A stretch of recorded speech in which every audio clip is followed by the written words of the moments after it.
Sejahtera dan selamat berjumpa kembali dalam video blog kita pada kali ini. Kita akan berbicara tentang isu panas yang dibangkitkan semula dalam sosial media berkenaan dengan terbang drone tanpa permit, denda RM50,000 ataupun penjara atau kedua-dua sekali, yang diterbitkan dalam akhbar pilihan. Dan kita akan mengupas sedikit sebanyak perspektif menerbangkan drone dalam etika yang diperlukan daripada pihak berwajib. Kupasan kita seterusnya mengikut slide yang disediakan oleh Drone Odyssey bertajuk Drone Matters.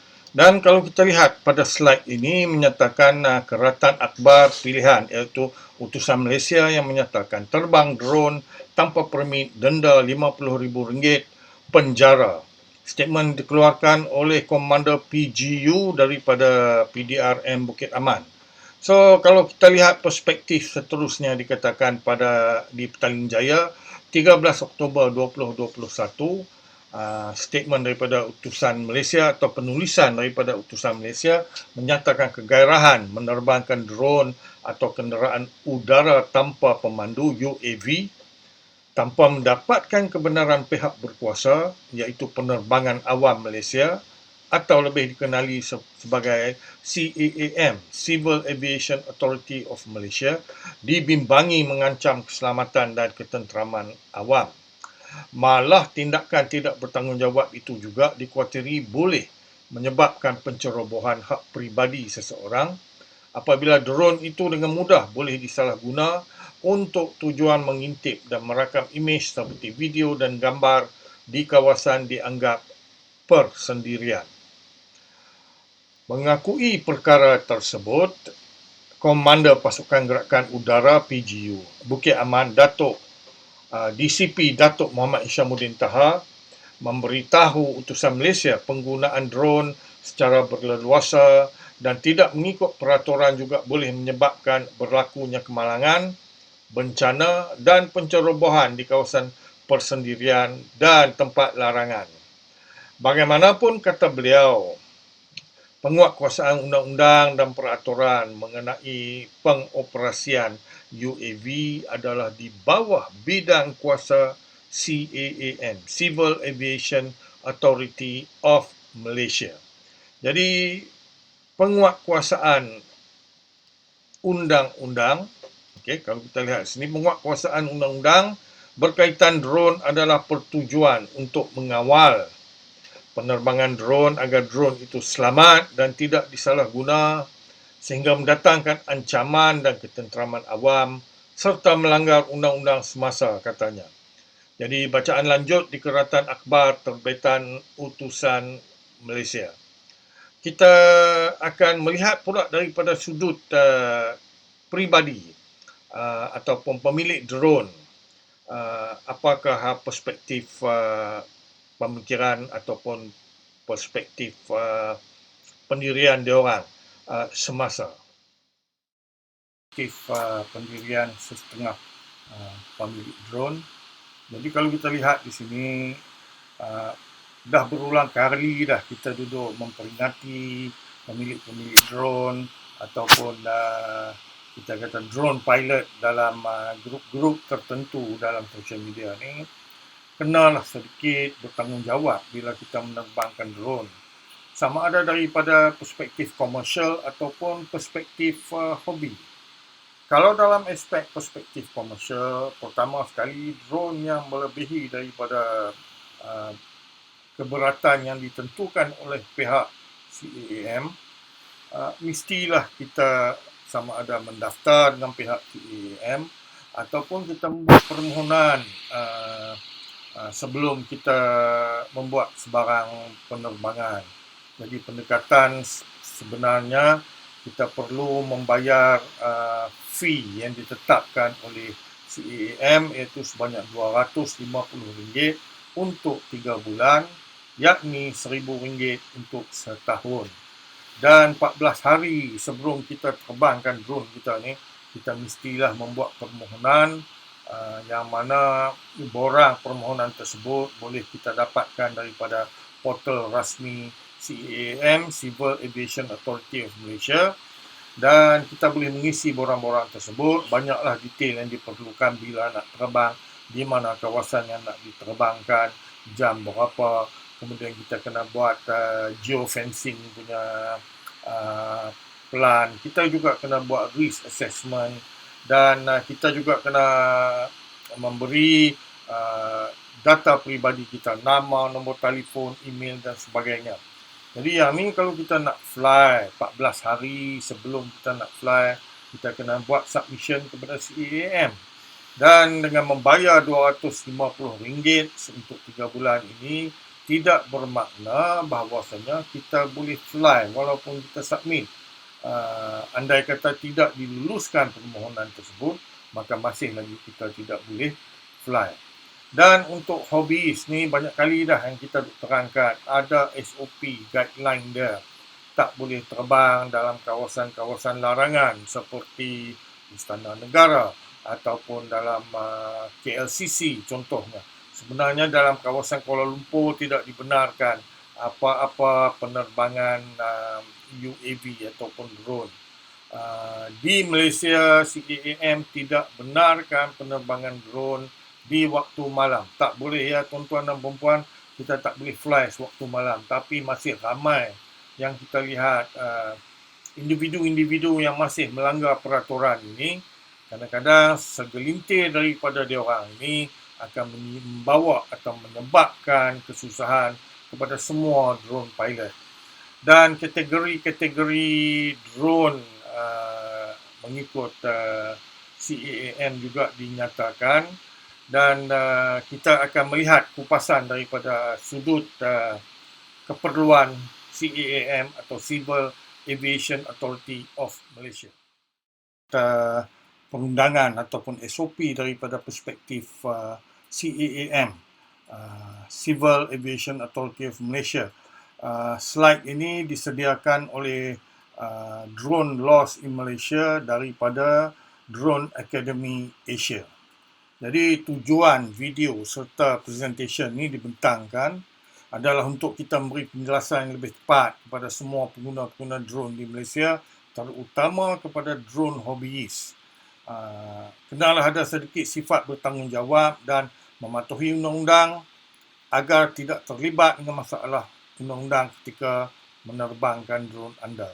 Dan yang lagi penting ni, kadang-kadang it only takes one person, seorang saja yang buat hal, dan melibatkan semua komuniti drone pilot akan ada implikasi terhadap semua komuniti. Jadi kalau kita lihat daripada sudut perspektif drone law in Malaysia ni, perkembangan dikatakan sini di Malaysia, semua perkara-perkara yang berkaitan dengan pesawat dikendalikan oleh pihak penerbangan awam Malaysia atau Civil Aviation Authority of Malaysia. Dan di Malaysia, keperluan untuk mempunyai lesen pengendali drone masih lagi dalam proses perbincangan. Tidak ada dikeluarkan bahawasanya semua pengendali drone diperlukan untuk mempunyai lesen. Belum lagi ya. Di masa-masa depan ni kita tak tahu lagi lah.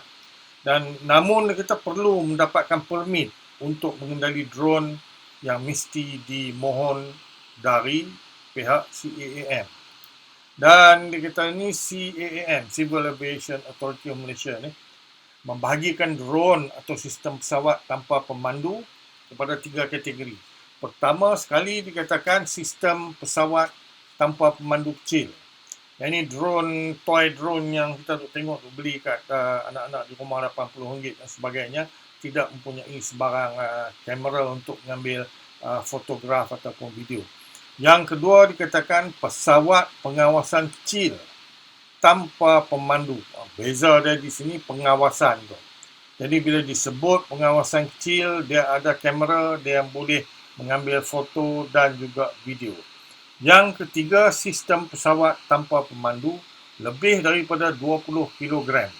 Jadi di Malaysia, CAAM dia bagi besar 20 kg baru diperlukan untuk didaftar dengan CAAM.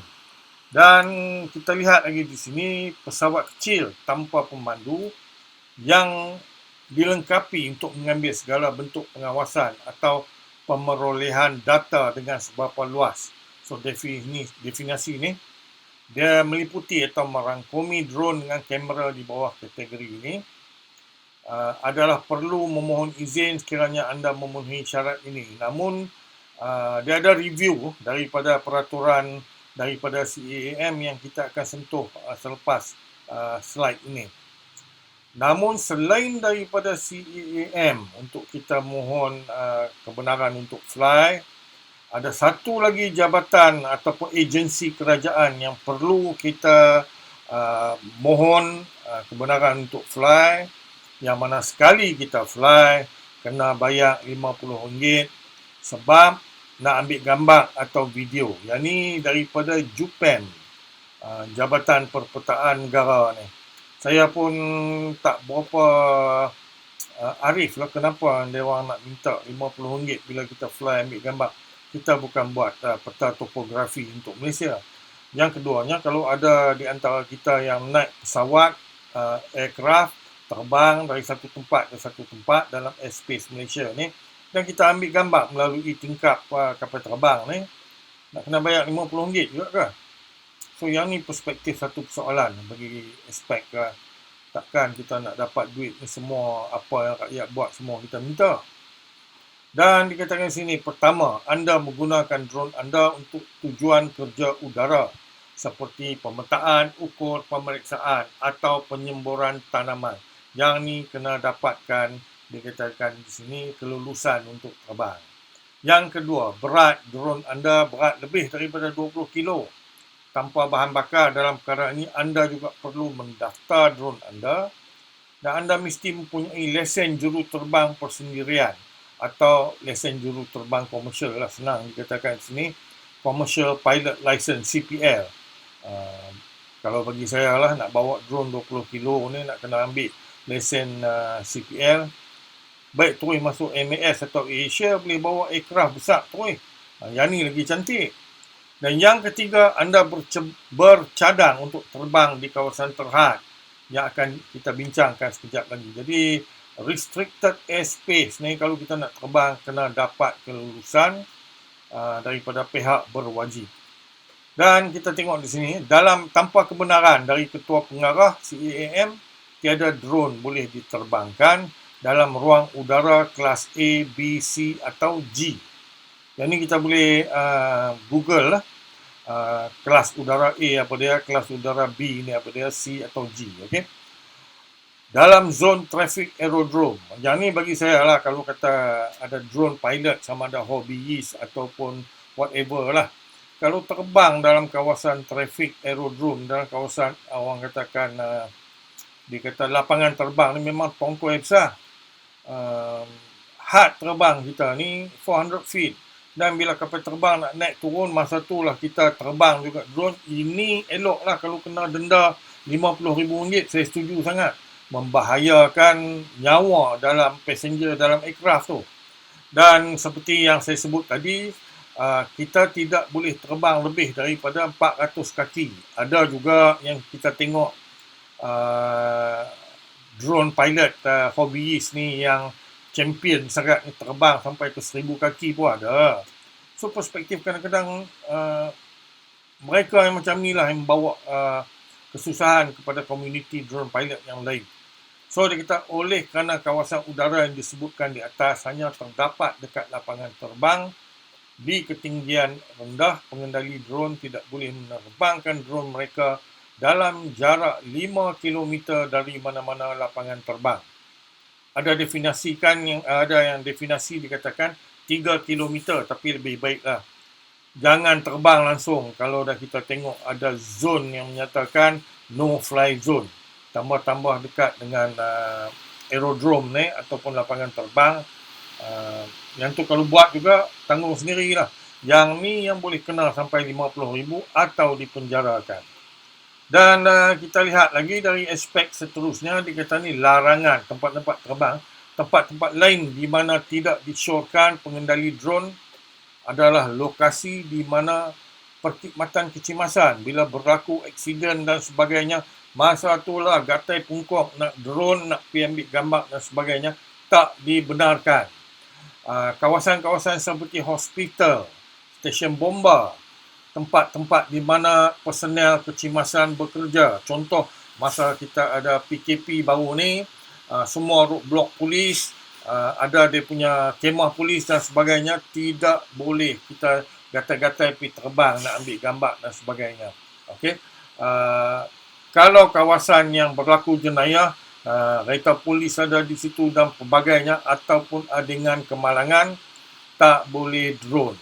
Sekiranya anda melemparkan drone anda terlalu dekat dengan mereka, anda mungkin menghalang tugas mereka dan melibatkan diri anda di bawah Seksyen 186 Kanun Kesiksaan. So, jangan main dengan undang-undang ni kadang-kadang. So, dia kata di sini, anda juga boleh memeriksa, dia kata kadang-kadang kita boleh cek peta udara yang ditunjukkan dalam slide ni, sama ada kawasan yang boleh terbang atau tidak boleh terbang dan sebagainya.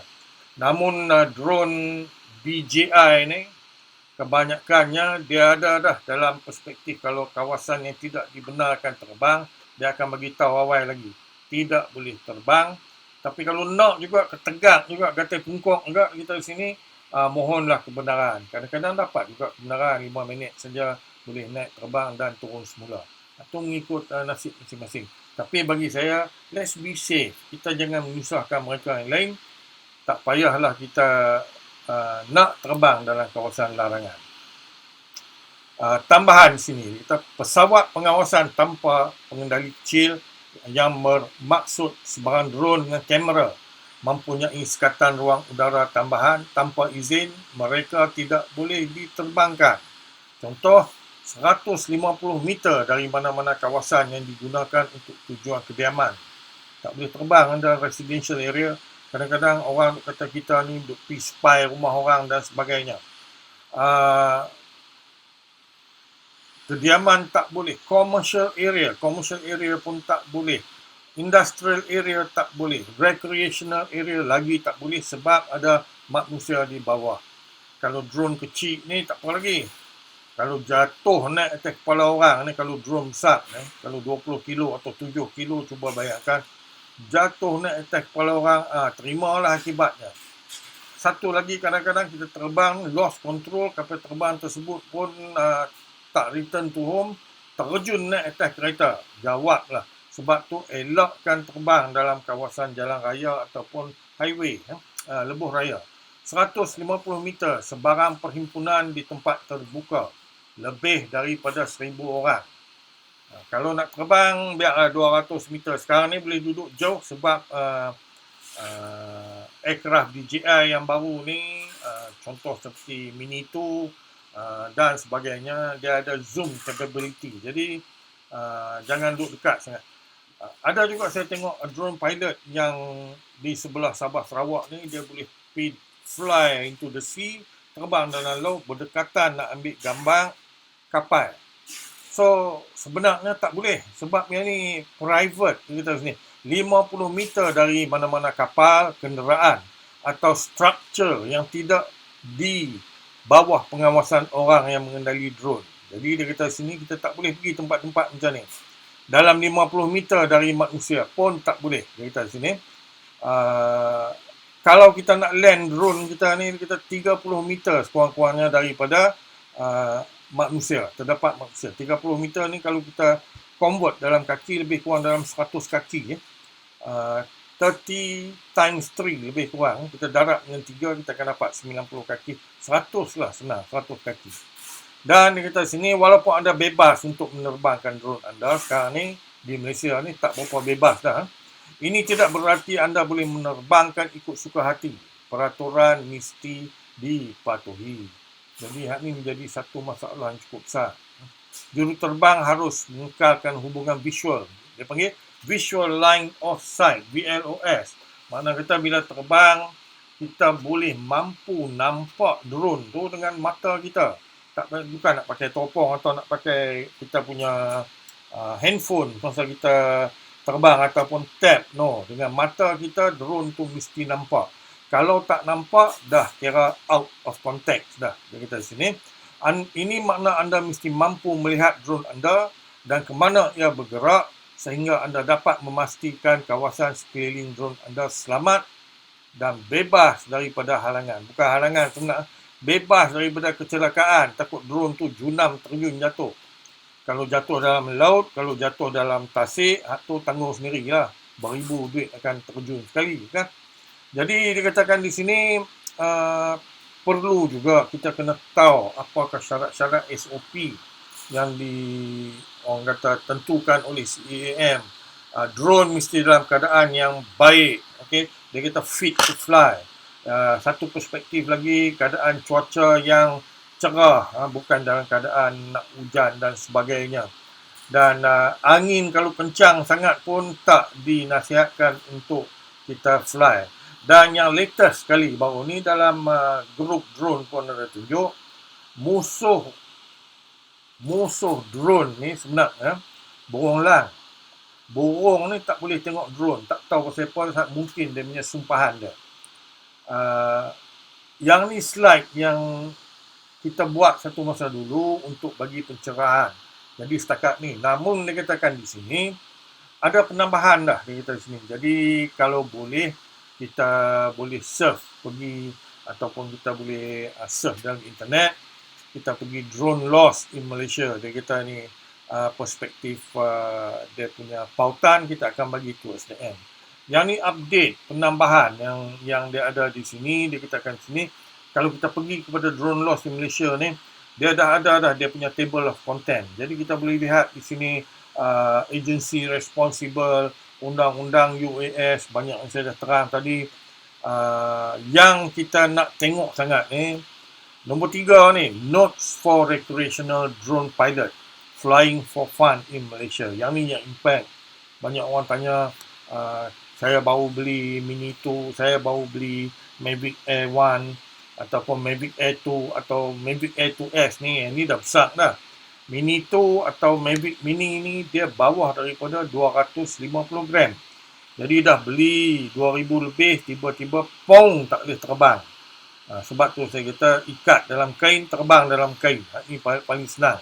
Tapi kalau kita lihat drone loss in Malaysia ni, ada banyak panduan dan nasihat diberi. Contoh kalau kita nak travel, nak bawa drone, nak naik kapal terbang, macam mana. Semua ni kita boleh baca di sini.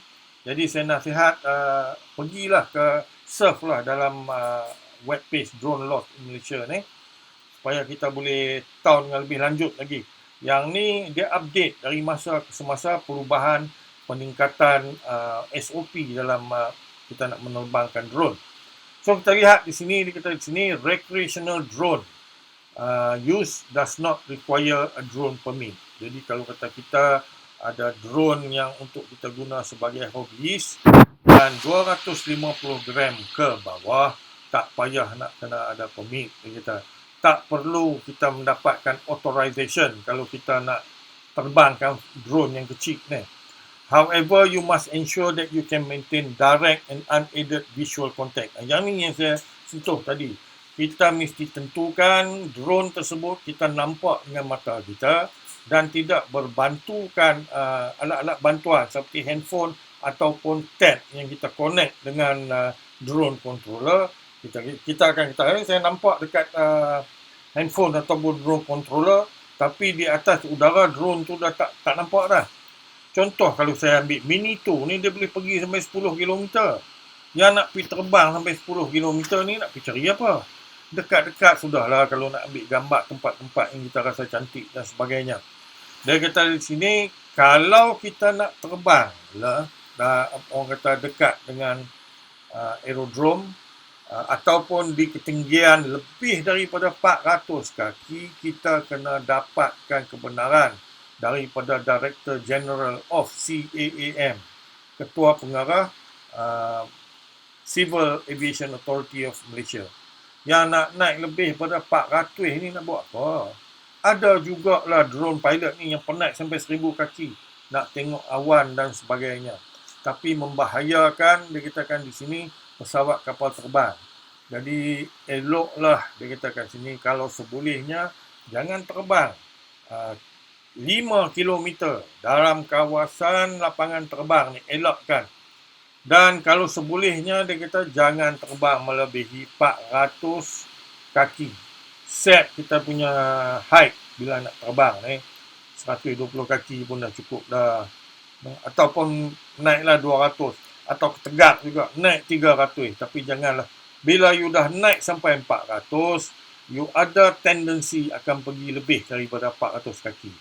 So kita kena berfikir di sini, jangan disebabkan kita seorang yang dia kata kepala ini batu besar duduk ada dalam impact kepada mereka yang lain. So kita kena ubah sedikit sikap kita ni, mesti bertanggungjawab. Dan seterusnya di sinilah kalau boleh pautan dia https://droneloss.com. Kalau type droneloss.com pun sampai dah, tapi lebih elok droneloss.com/droneloss in Malaysia. Dia akan buka. Bacalah dengan terperinci supaya kita faham sebelum kita terbang. So di sini kupasan dia dah diberi dengan lebih jelas, sebab kalau kita tengok daripada Datuk yang memberi penjelasan 50,000 atau penjara daripada PDRM tadi menyatakan undang-undang di bawah orang kata konteks CAAM, Civil Aviation Authority of Malaysia. Jadi bagi saya ikutlah peraturan. Kalau drone kita ni lebih daripada 250 gram, sudah tentu kita kena dapatkan authorization sebelum fly. Lebih-lebih lagi kalau drone kita ni 20 kilo ke atas, yang ni kalau timpa kalau orang mampuih juga dah. So 20 kilo ke atas kena berdaftar dengan CAAM dan setiap kali nak terbang kena minta keizinan untuk terbang. Jadi setakat ni saya berkongsi perspektif, pendapat daripada juga peraturan daripada CAAM. Sedikit lagi kita akan buat penambahan pendapat-pendapat drone pilot bila mereka mula dengar 50,000 dan penjara, apa respon dia orang. Okey, so sekarang ni kita bergerak daripada perspektif perasaan jiwa seorang drone pilot. Kadang-kadang ini pertama sekali, ini perspektif pemikiran saya. Daripada anak-anak kita ni duduk pergi merempat ataupun dikata sini merempit di atas jalan raya, bawa motosikal jadi Superman, ataupun duk naik basikal lajak mana mak bapak pun tak tahu ke mana pergi anak, ataupun involvement dengan drugs dan sebagainya. Lebih baiklah kalau dia orang ini didedahkan kepada hobi-hobi yang boleh membangunkan kreativiti, mindset masing-masing. Bila drone ni sebagai contoh ni, sebenarnya drone ni adalah mainan orang-orang yang berada. Mahal drone ni, kalau kita tengok DJI yang paling murah pun, kalau kita beli bateri sebiji dengan drone tu 1,800, 2,000 lah kita katakan. Tapi dia kata di sini, walaupun permainan orang yang berada, namun orang susah pun training juga. Jadi simpanlah duit dalam tabung tu, dalam batang buluh tu, duk masuk duit sikit-sikit. Bila cukup 2,000 lebih sikit ni, terpa terus pergi kedai DJI dan beli drone. Jadi kita jangan ingat semua yang beli drone ni semua orang kaya-kaya ada. Orang pertengahan, orang susah pun ada, simpan duit ni pekin tak makan sebab dia nak beli drone. Jadi hobi drone ni dia orang kata enhance kita punya mindset, minda kita kreativiti. Satu daripada aspek nak menerbangkan drone tersebut. Yang kedua daripada aspek dia kata post editing, nak edit setelah dia ambil video ataupun dia ambil fotografi. Yang ni membina kepakaran, skills, knowledge anak-anak muda. Malah bukan anak muda, yang tua pun sama juga dia punya minat, interest dia. So apabila terdengar 50,000 dan penjara, pertama sekali dia orang ingat semua sekali orang kata pemilik drone ni terdedah kepada perundangan tersebut. Namun sebenarnya kenalah bila kita bagi statement tu, kita kena double check balik dengan CAAM kalau kita drone hobbyist ni, drone yang 250 gram ke bawah, sebagai hobi, takkanlah nak kena 50,000 juga, takkan nak kena submit uh, orang kata permohonan untuk authorized flight ni. Kalau kita lihat, kalau pilot memang dia boleh buat geofencing, risk assessment dan sebagainya. Kalau budak-budak ni ataupun kita orang tua pun yang tak terdedah kepada teknikal, tak boleh buat. Jadi yang ni perspektif. Tapi namun passion dia ni, dia seronok nak drone. Cuma kadang-kadang bila kita drone, kita tak ambil tahu tentang perundangan, tentang SOP, tentang what to do and what not to do. Yang ni yang jadi bahaya balik bila kita nak, tapi kita tak ambil effort, kita tak berusaha untuk nak mengetahui dengan lebih dekat lagi apa yang boleh dan apa yang tidak boleh. Jadi kalau kita lihat perspektif bila dengar 50,000 ni, soalan daripada drone pilot ni selalu dia tanya berapa banyak kemalangan drone ni yang dah berlaku. Jadi mungkin ada satu dua yang mungkin tak dihebohkan.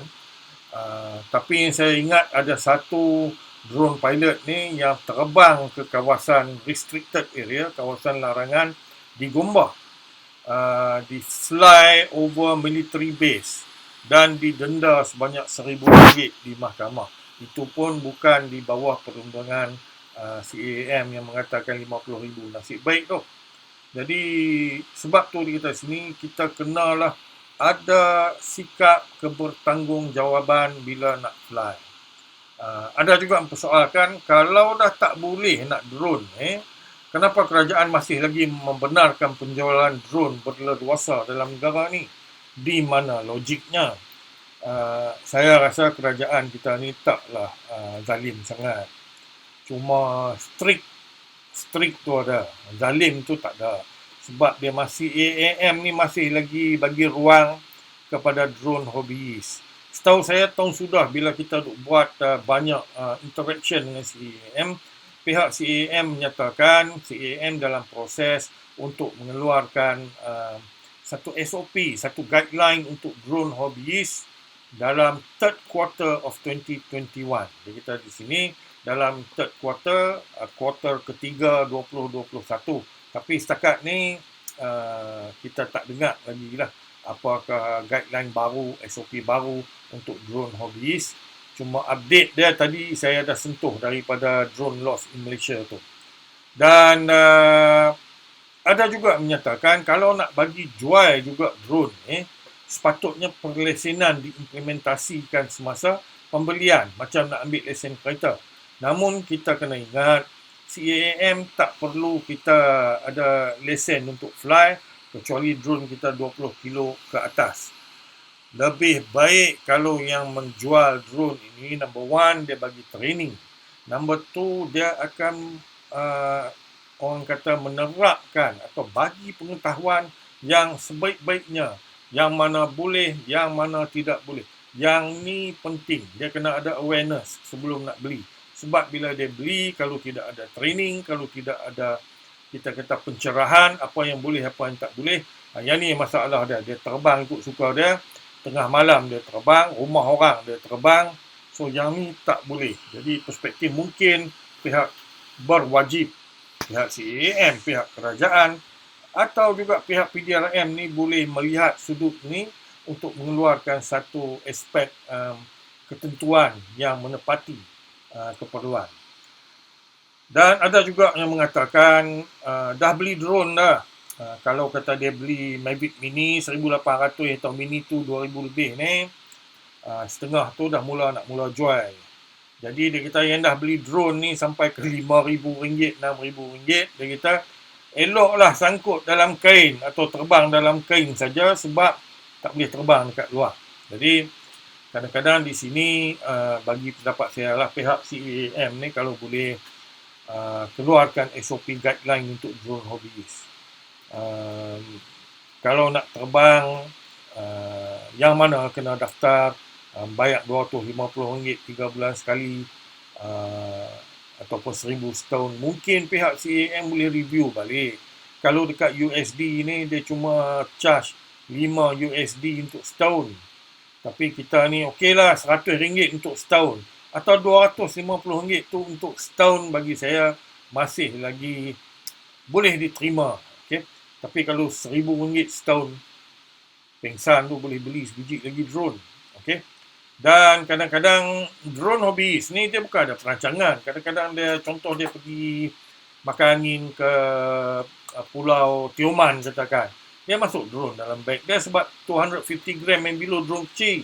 Dan bila sampai dia drone kan. Takkan dia nak fikir ni okey nak drone. Pukul berapa nak drone, di mana. Yang tu kalau commercial, yes. Commercial dia boleh buat perspektif tu. Tapi kalau hobbyist ni kadang-kadang dia drone saja. Cuma saya tekankan kepada drone hobbyist ni, tolong wujudkan sikap bertanggungjawab. Ketahuilah yang mana boleh, yang mana tidak boleh. Okay? Sebab kita di sini, inilah yang menimbulkan masalah ni. Setengah pihak pemilik drone yang fly tak ikut SOP, hero the champion, fly lebih had ketinggian, fly di tempat larangan, macam-macam SOP dia langgar. Ibarat macam naik motosikal ni, lampu merah pun dia belah. Tapi bila dah tertungging atas jalan, kena dengan kereta, dia salah driver kereta. Elok baik mati tu kan. So perspektif kita sini disebabkan segelintir, dia kata semua komuniti drone pilot ni terimalah padahnya. Dulu mula-mula CAAM kacau. CAAM yang buatkan perspektif, kena daftar dan sebagainya. Sekarang tuan-tuan dan perempuan kena ingat PDRM pun dah mula kacau. Jadi perspektif ni dia kata di sini akurlah, ikutlah ketentuan yang ditetapkan. Otherwise kalau tidak, eloklah lebih baik kita isytihar Malaysia ni ban drone tu kan senang. Drone diharamkan di dalam negara ini, maka tidak ada yang akan membeli. Namun di kita di sini, kalau ada penjual, adalah pembelinya. So, yang ni yang perspektif dia. Bila ada kedai judi, adalah yang senyap-senyap pergi beli. Walaupun kita kata orang Melayu tak boleh beli. Dia suruh kaum lain yang tolong pergi beli kat dia. Jadi perspektif jangan adakan tu. Jadi yang ni kita sini. Tapi bagi saya lah, kita ada perundangan tapi kita kategorikan. Bukan semua peminat drone ni bukan semua komersial. Bukan semua terbang drone ni buat duit. Kadang-kadang dia orang ni hobi saja. Seronok nak ambil gambar, nak simpan, nak share dalam Instagram, nak share dalam Facebook dan sebagainya. Janganlah matikan orang kata minat-minat rakyat ni. Dia pun tak kacau pun. Perspektif dia cuma we have to educate. Kita nak kena terima keadaan seadanya dan kita kena fikirkan bagaimana kita nak mendidik masyarakat kita untuk lebih bertanggungjawab. Zaman dulu kita pakai rotan. Ni yang keluar RM250 ni rotan. Tapi zaman sekarang ni, how do we educate our society, our community to be more proactive? Kita sini. Yang ni yang cukup-cukup penting. So setakat ni saja kupasan saya tentang keadaan perspektif drone. Dan kita harap dan kita mohon pada pihak kerajaan, pihak berwajib, pihak CAAM ni akan memberi kelonggaran dan buka satu perspektif yang baru kepada peminat-peminat drone di Malaysia. So sekian, wabillahi taufiq, wassalamualaikum warahmatullahi wabarakatuh. Saya host anda, Zano Mokhtar Zano Abidin. Hingga kita berjumpa kembali, be safe, kita di sini. Selalu ingat SOP yang ditentukan oleh MKN, dan apabila kita nak fly drone, ikutlah peraturan yang sedia ada, akurlah kepada apa jua peraturan yang telah ditentukan oleh pihak berwajib.